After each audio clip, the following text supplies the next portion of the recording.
Everyone, my name is Supriya Lal, pronouns are she and her. I'm the group tech lead at Yelp. That means I lead the technical execution for the commerce platform for the company. What my org does is we sell the products for Yelp, and then we bill the customers, we collect payments from the customers, and we eventually report the data so that it can be reported to Wall Street. And basically, that's how Yelp makes revenue. So we will now move on to the second half of the workshop. But before we begin, I just wanted to quickly ask, how many of us are like software engineers or work with the software layer? Okay, we have two, Okay, three, two four, or three. around Oh, four. that's great. About Okay, 50% of the audience. Okay. and for people who are not working with the software layer, I think it would be a great opportunity just to think about like this other part of the like how the other part of the systems kind of really work. So now we'll dive into the software layer, and we will talk about the energy requirements specifically of an architecture called microservices. It is one of the most widely adopted architectures in the software world. We will talk about how deploying these microservices on the cloud can be energy efficient. So, like, kind of like tying it to Shilpa's presentation. And then we will kind of try to make it interesting by doing some exercises together. Okay. So, first, let's talk about what monolith is. I guess I want to ask a question over there here. Do people know what a monolith is? Yeah, there's at least one in the audience. I don't know what the others do, but they're not saying it. But one in the audience says they know what it is. But far away gives the answer there. Shilpa. Okay, great. So actually, monoliths are just one gigantic application responsible for all the code that people are writing, the engineers are writing. So let's take an example of Instagram. I guess most of us would know what Instagram is. So Instagram has many features like Reels, pitch profile, friends, AI bot, and it is powered by a lot of code behind it. So let's say all of these features were living in one single application. That would be a monolith. So moving on to what microservices are. So if you split all of these different features into multiple applications, that's what microservices are. So that means that each of these, like reels, pictures, etc., they're all split into their own applications with its own database. And now we are going to dive into microservices, keeping in mind that these are different applications. That means they need to talk to each other to kind of understand, to kind of fulfill a request. So, for example, like if somebody says, like, if somebody wants to send a message to their friend, they will call the microservice, but then the message microservice will call the friends microservice. And let's say they have to share a picture, so they will also call like the picture microservice. So it's a lot of communication that goes behind it. And how I'm going to tie it to sustainability is, like, you can see, like, there's a lot of network communication going on over here. So, research statistics say that monoliths actually are more energy efficient than microservices. In 2010, a lot of companies actually started moving towards microservices architecture, and it's one of the most common architectures that we see in the software world. However, there was a CHASH study that was conducted that showed microservices consumed around 43% more energy than monoliths.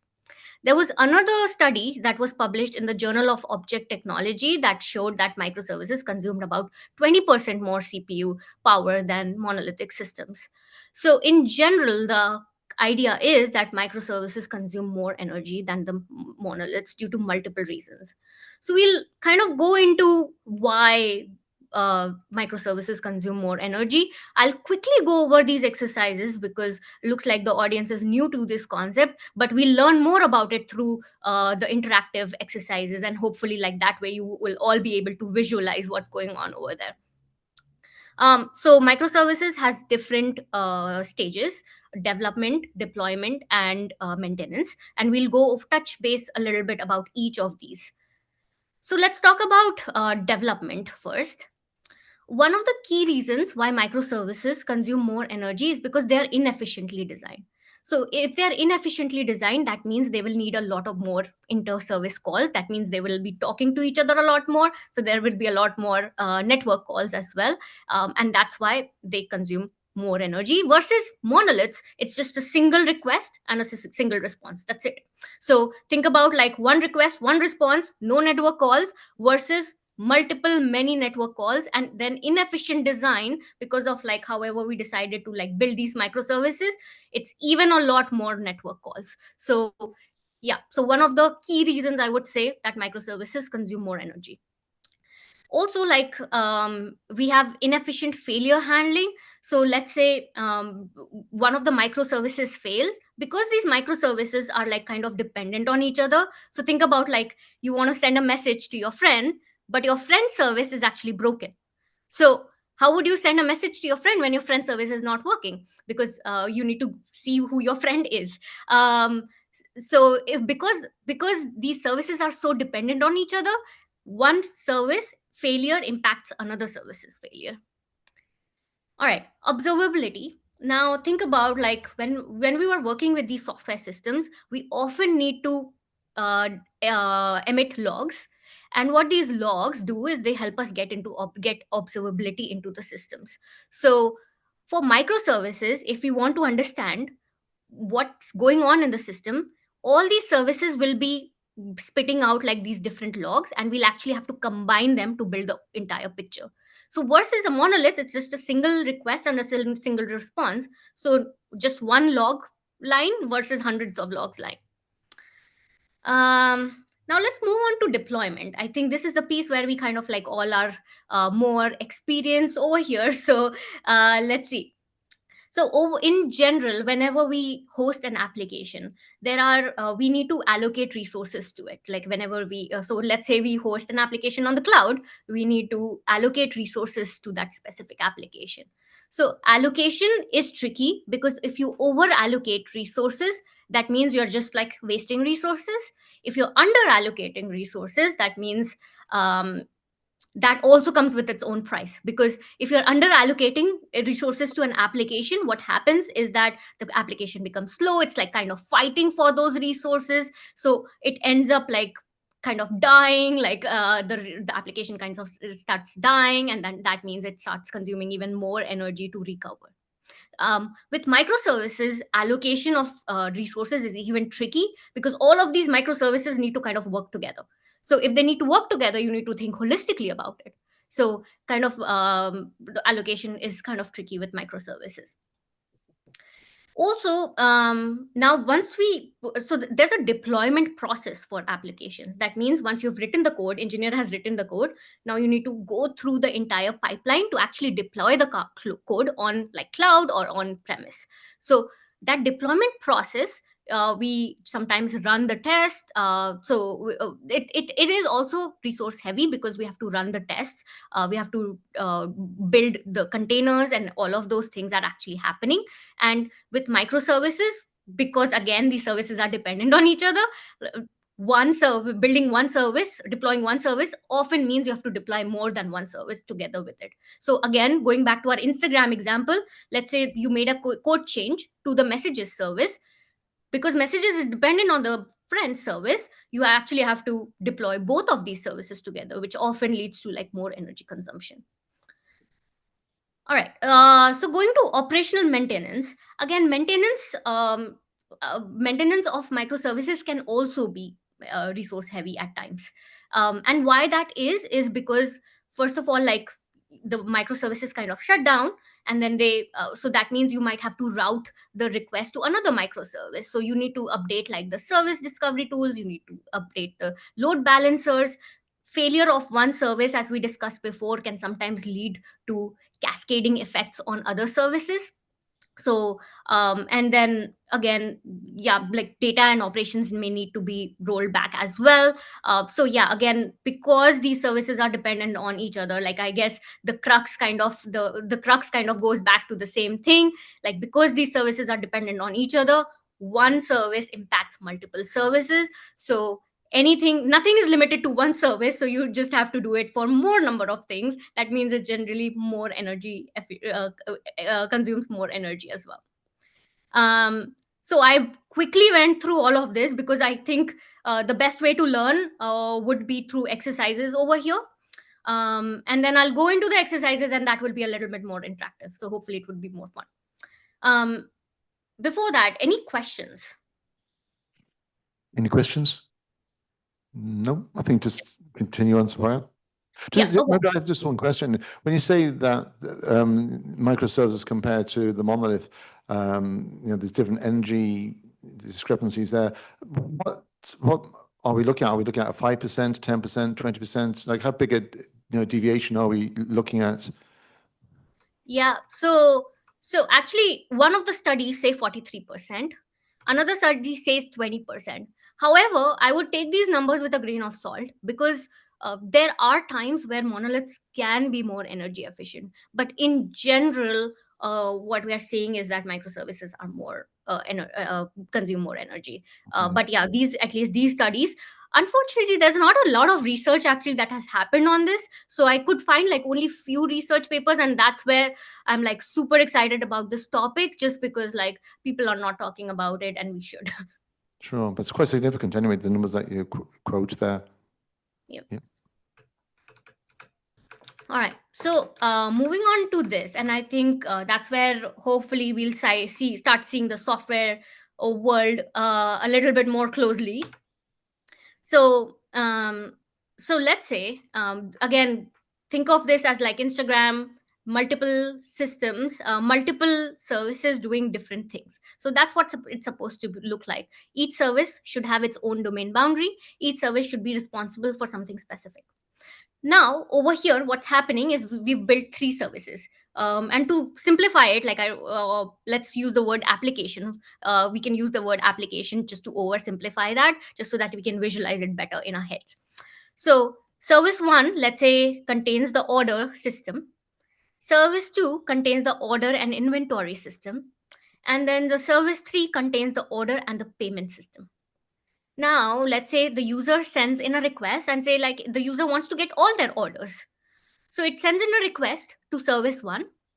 The service 1 has some partial information about the order.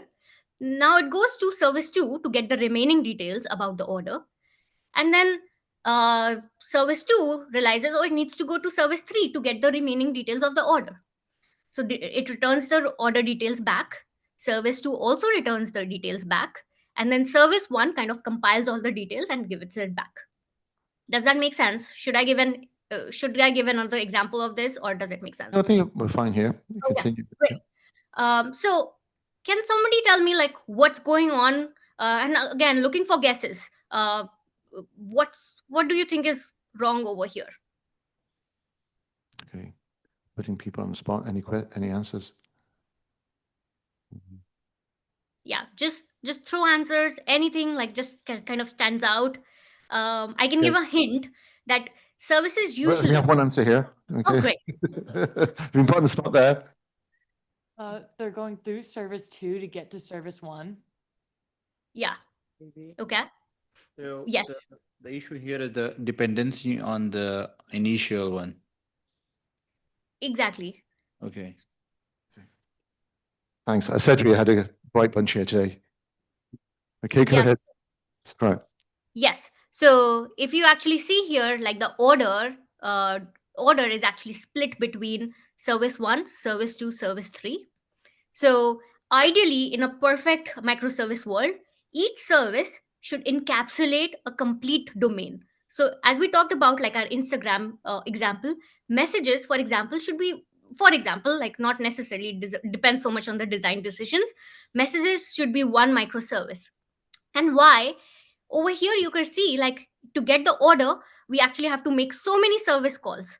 Service calls means actually network calls. So that means we are adding network calls to each of these, and that means we are also like probably each of these services are making a database call. So you can see like how much more resources we are how much resources we can be consuming just to return like an order detail, versus if we just made sure that each service had one encapsulated one complete domain. For example, service 1 was responsible for order, unlike here order is split across multiple services. Order was like one service, inventory was another service, payment was another service. What would happen is that if we wanted to get the order details, it would be just one service call instead of six over here.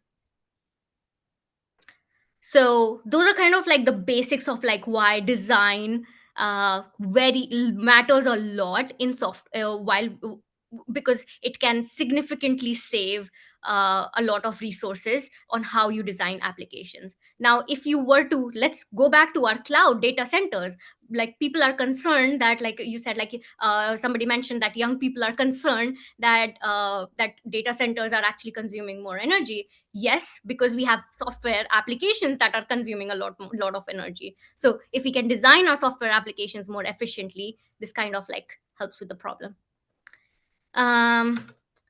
Moving on to another one. All right, this may look a little bit more scary, just because it's but I guess it has databases, so it might be just a little bit more familiar to a lot of more people. So so the example is service A has inventory, service B also has inventory, and service C also has inventory. So kind of you can see the pattern where I'm heading towards, like a single service encapsulating the entire domain. And so let's say we get a request to update the inventory. So service A, first of all, it creates data into its own database. Then it makes a call to service B, which also creates data into its own database. Then we make a call to service C, which also makes a call to its own database over here. Uh, and now, let's say when we are at step 6, that's where a failure occurs. That means when we were not able to put the data into the database. That means we'll have to roll back, because again, we either want to do an all or none kind of commit. So we start rolling back. So when we roll back, we again make a call to service C. Hey, roll back other services. It makes a call to service B saying like, hey, let me roll back as well. Service A rolls back as well.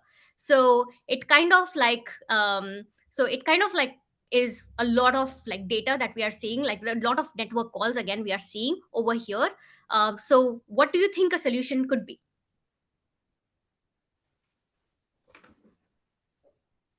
I know it's a hard one. You know, I can see it's taking a bit more time to consider the options. Does anyone want to volunteer? No. I think you'd have to give us the answer on this one. Yeah, yeah, we'll have to see the answer to this one. So the trick is to consolidate inventory. So all of these services have inventory separately. So the trick is to just consolidate into one. And that what happens over here is that it's just one service call and one database call, and that's it. Uh, so again, like going back to like how efficiently you design your software is super critical, because it can save a lot of energy if you design your softwares efficiently. All right, going on to this one. So a little bit more familiar, I guess, to people. So this is how scaling works. So let me explain what's going on over here. So we are at T1, the load kind of stays the same. We go to T2, the load again stays the same. uh, and when we are at T3, the load increases, like the demand increases, and we are over here at a high demand.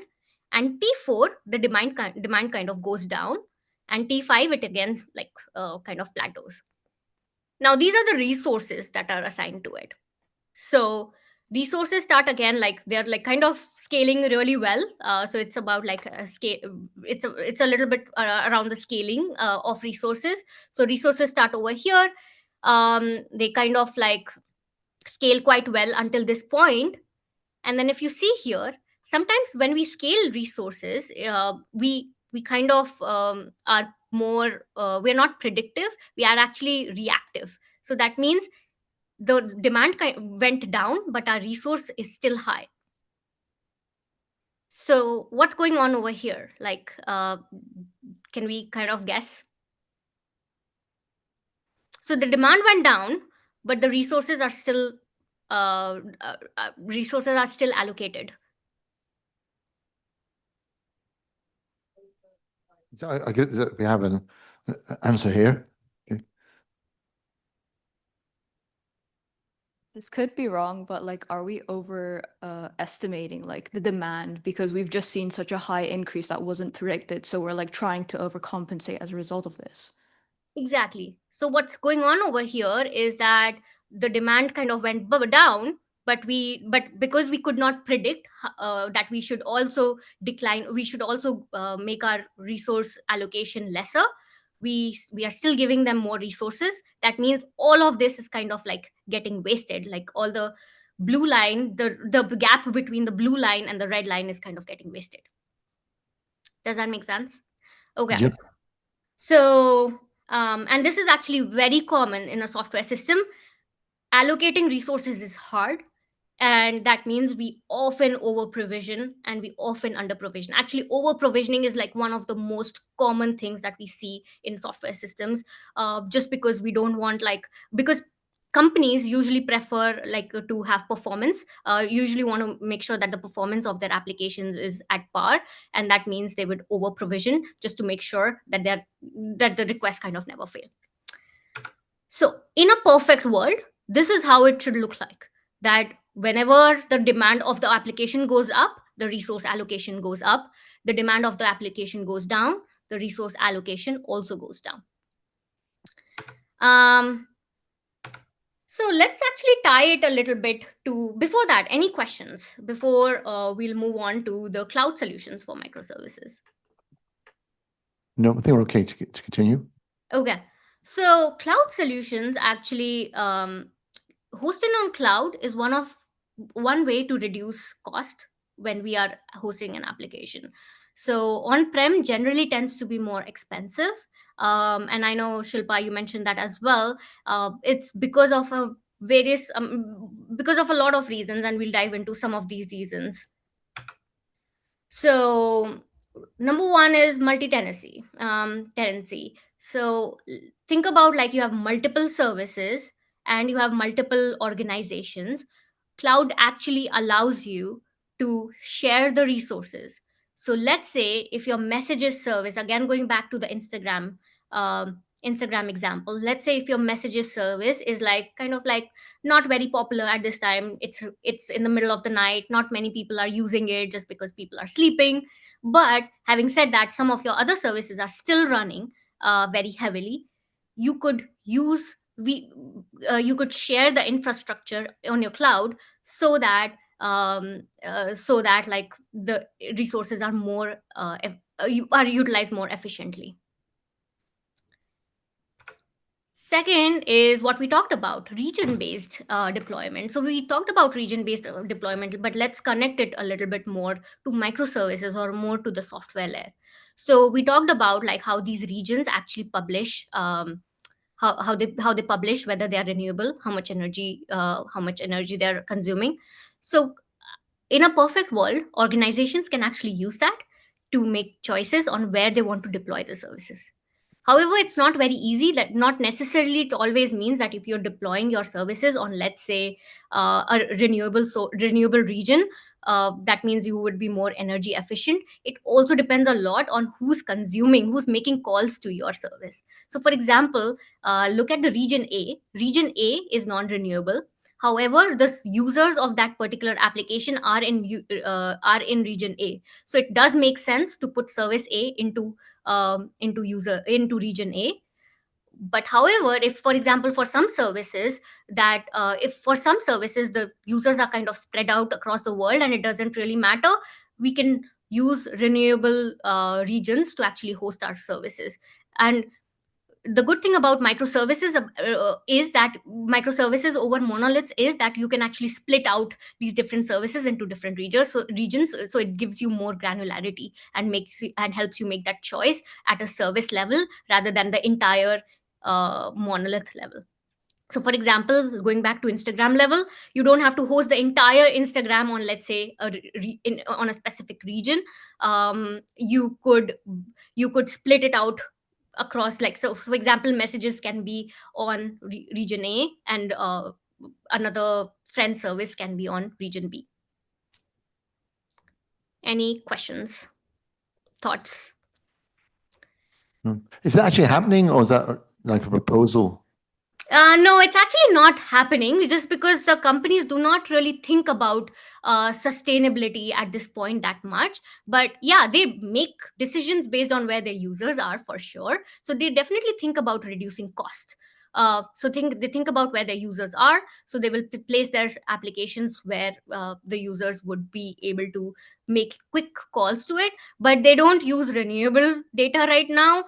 But hoping the direction that we are going in, we are publishing this data more and more, like the renewable data more and more. That means hopefully we'll start like leveraging it more often as well. Okay, thanks, Supriya. So we talked about scaling, and there's this concept called predictive auto scaling. Actually, I want to ask the audience, like, have you heard about this concept yet? I think there's one, sorry, cutting edge technology here, or concepts here. So there's one voice says yes. Okay. Okay. Cool. So predictive auto scaling is offered by most of the big cloud providers, AWS, Azure, Google. All of these have started giving out this feature.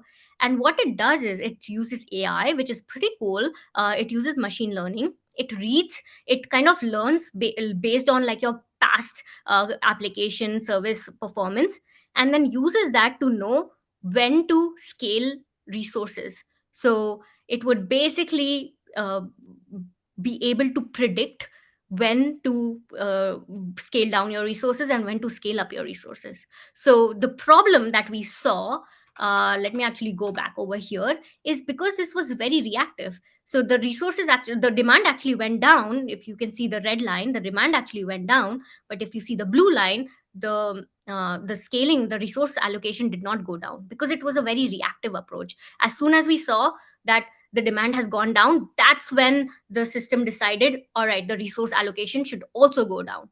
Versus predictive auto scaling, it's pretty cool. It's because it allows you to scale beforehand. That means before the demand actually goes down, the system already knows it's going to go down, and it can reduce the resources. So very energy efficient, but again, it comes with its own cons, that it uses AI, and we all know at this point that AI itself is not very energy efficient. So I don't know, like, it's a kind of a paradox over here. Just to mention, we have one project when I have a PhD student just finished now, and we had a project, and what his PhD did was he had an AI model of an entire data center, and he's able to predict like what was the energy consumption 5 minutes, 10 minutes from now, and so it could communicate like with the grid. And if the grid said there's not enough energy, then they could respond by cutting back on the resources. And the model was about 98% accurate in predicting energy demand, and that was done with a high performance cluster in Italy. So maybe that's related to what you're saying, but again, it's pretty much innovative. It's not really used at the moment. I see. So I would love to learn more. So did you say that it kind of took took back the energy? Like, was it like more energy sharing across data centers? Yeah, you could predict what would be the demand. So you'd have a model that would be trained, and then that model then could be used to predict what would be the energy requirement. Now, it was just using energy, but you could equally train it to look at other resource requirements that would be required. It was just like energy was the obvious one to go for, but you could look in terms of computing resources that would be required, whether it's memory or CPU. So it's quite adaptable in that regard. I see. Yeah. So I think it would be similar, like you're still trying to see what the energy requirements are. It's more like trying to anticipate what the energy require, like trying to predict what the energy requirements are over here, and then basically make decisions based on that. Yeah. Uh, and this one is like actually rolled out, like it's actually available for people to use. So it's one of the features that if you look at AWS or any cloud provider, if you look it up, like predictive auto scaling, it's already on their websites. They're already like advertising this feature. Okay, Um, thanks. yeah, and then observability. I think we did touch base a little bit on that. So this is one of the tools that I feel like is the most important thing that a cloud can offer, is because they have tools like AWS Cost Explorer, GCP Billing, Azure Cost Management, and then Shilpa showed like a lot of sustainability tools as well. Even though, as somebody pointed out in the audience, like they might not be ideal at this point, but it helps developers so much make those decisions on like where to what to optimize, how to optimize for energy. Because if you do not have insight into what's going on, which trust me is very common in our developer world, if you do not have insight, then you cannot even optimize for something. So the first step for any developer, the first step in my opinion to improve sustainability, to increase sustainability, is to educate developers. And how do you do that? By at least showing them the data. So I'm like super happy that like these tools are able to give you that data so easily. Any questions? One question.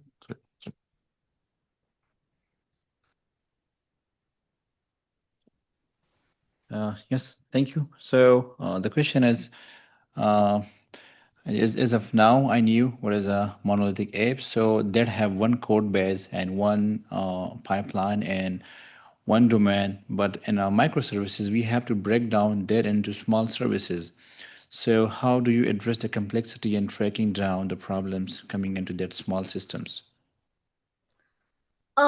So you mean like if we move from monolith to microservices, we face challenges? Yes, and the first challenge will be the complexity of breaking down each of the whole code base to a system, and you will have your own CI/CD pipeline and integrating that into each code base will bring complexity. So how will you address that here? So and then a follow-up question is, you're talking specifically about observability or just general complexity? Talking about the general Okay, complexity. I see. So breaking down a monolith to microservices, that's like a huge topic actually, of which a lot of people have varying opinions. It's actually very complex, you're right. And a lot of companies and a lot of organizations actually fail when they try to migrate from a monolith to microservices. So even though most of the companies are trying to migrate from monoliths to microservices, they're trying to break down their applications, successfully doing that is very very challenging. And I have actually worked on many migrations in my career, and successful migrations are hard. I can say that for sure. And you're right, like that means you'll have to think about like how to break down the services, you'll have to split out the databases, that means you'll have to migrate the data from the monolith to microservices, which is very challenging because of variety of reasons, because of many reasons. And you have to set up their own CI/CD pipelines, as you said. Yes, very challenging as well, because it's just a lot of overhead uh, that adds that adds up to each deployment. um, yeah, so what I have seen is that even a simple migration takes like a year to actually migrate from monoliths to microservices. Yes, that makes sense. Like in my perspective, is working as a software engineer in a company. So there were regarding sustainability, there were a framework proposed and to integrate the energy metrics into CI/CD pipelines.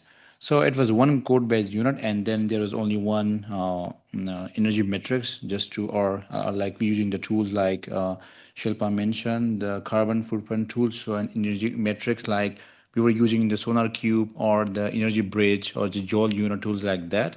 But they will only use in a one code-based unit and enter the CI/CD pipelines. But in this regard, you will have to integrate this breakdown this monolithic app into small code base and integrate everything and in each CI/CD pipelines. That looks like a big complex job. Exactly, everything just becomes more complex because for example, if you break one monolith, let's say, into 100 services, which I have seen happening actually, very common, everything is just duplicated across. multiple hundred services. So you're right, like even those sustainability tools, like if you want to hook them into these services, it would be like 100 different services, 100 different pipelines that you would have to hook into, unless there is a way to consolidate the pipeline, or somehow like depends on like the design of the sustainability tool itself. Yes, and if we're taking Instagram in this consideration, then like to motivate a big firm like Insta is gonna be a huge job as well, just to motivate them to bring their monolithic system to this microservices. Yep, So exactly. yeah, okay, thank you so much. This is new for me, so I was just asking this question. I was Yeah, curious. yeah, 100%. I would love to. If you ever want to learn about like monoliths and microservices, always happy to chat more. Yeah, thank you. You're going well. Thank you. Okay. Surprised. Continue on. Thank you. So we just have one more exercise before we end our presentation, our workshop. So let's actually. So what we'll do over here is I'm gonna just show a dummy cloud report, and we are just gonna try to see what consumes more energy, what's going wrong with our systems. Again, it kind of ties back to observability. Um, if we do not have observability, we do not even know what's going wrong. So the first step is to start seeing that, and then we can probably start seeing patterns on what's going wrong over there. So let's let's see over here. Let's start with an easy one. Let's go over the notification service. So what do you think is going wrong with the with the notification service? I'll give a few seconds for all of you to look at it and just think.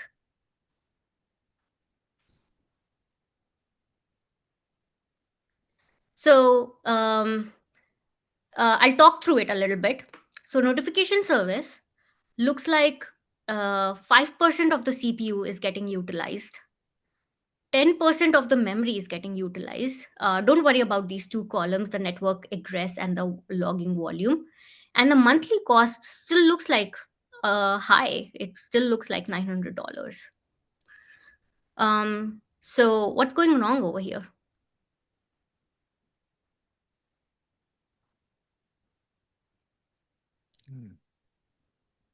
Yeah, it's we know the answer. I know you all know the answer to this. We just discussed this. Somebody prompted it in the audience. Does this have the more education? Yep, exactly. So it's over provision. So if you think about it, notification service, let's say whatever is being allocated to it, like the CPU, we are only using 5% of it. So 95% of the CPU is not getting used at all. So the 95% CPU is like, it could have been ideally be used by something else, for something else, but we're kind of like wasting that entire uh, and so it's basically less provision, over provision, sorry. um so now, looking at, like, we've gone through the entire presentation, what are some of the ways where we can that can help with something like this? Would be something like virtualization to Yeah, consolidate. virtualization. Yeah. Right. Anything else? We talked about like how cloud can help, just throwing out hints over there.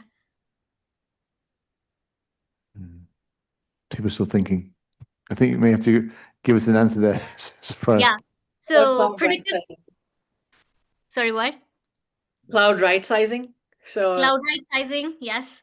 um, Predictive scaling, predictive auto scaling. Auto scaling in general helps, because auto scaling kind of like in general brings down your resource allocation automatically. But predictive auto scaling is even like a new technology. Let's hopefully it is as good as it promises to be. So multi-tenancy, like similar to virtualization, which lets you share the resources.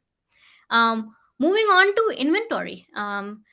Looks like a similar pattern. 95% of CPU is utilized. Memory is also 90% utilized. What do you think is going on over there? The cost is super high, $1,100. Well, you're getting good value for your money there. You're getting 95% and compared to 5, and it's only costing you $200. Could you repeat that actually?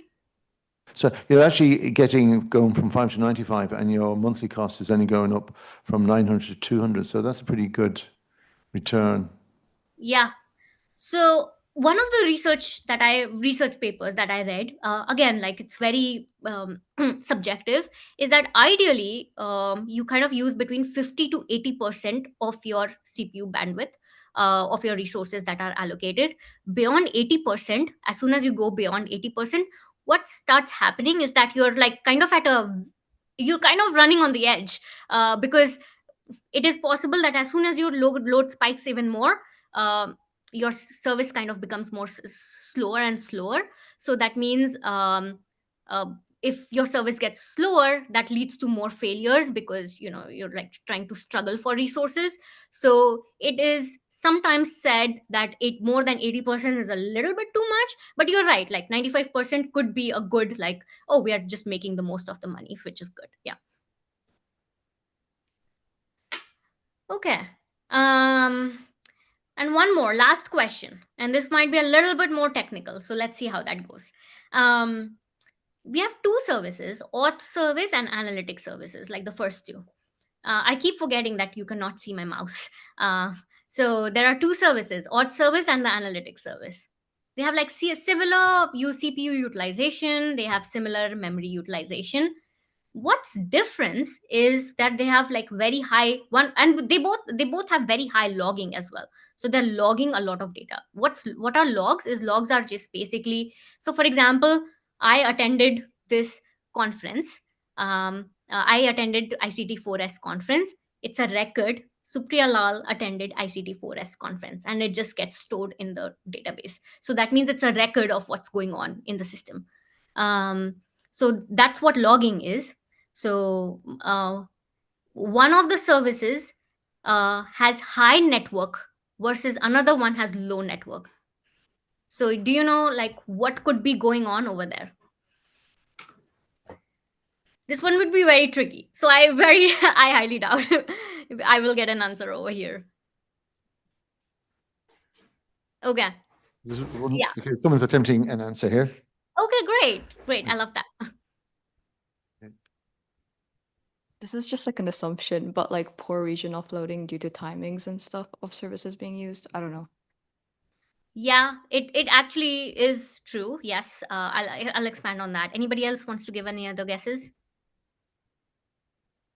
No. Oh, there is. Oh, sorry. Hi. Well, oh, take it. Hello.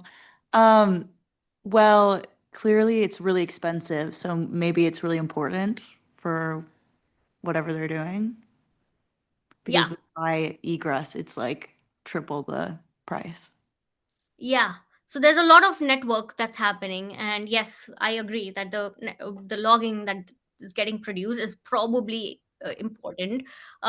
So going back to the first answer, so timing actually matters, because there are ways that you can batch different services together, like the batch different processes together. So if you're batching, like it's likely that you might not be you can, instead of like generating multiple logs, you can just do one log instead of multiple logs. But I think one thing that could be happening over there is compression of logs. So let's say analytics service, they still need to send out logs, but they're compressing it. And they're versus auth service is they're just like spitting out too many logs, and they're not compressing it. So yeah, a lot of different ways, but yeah, again, kind of boils down to how you design your microservices.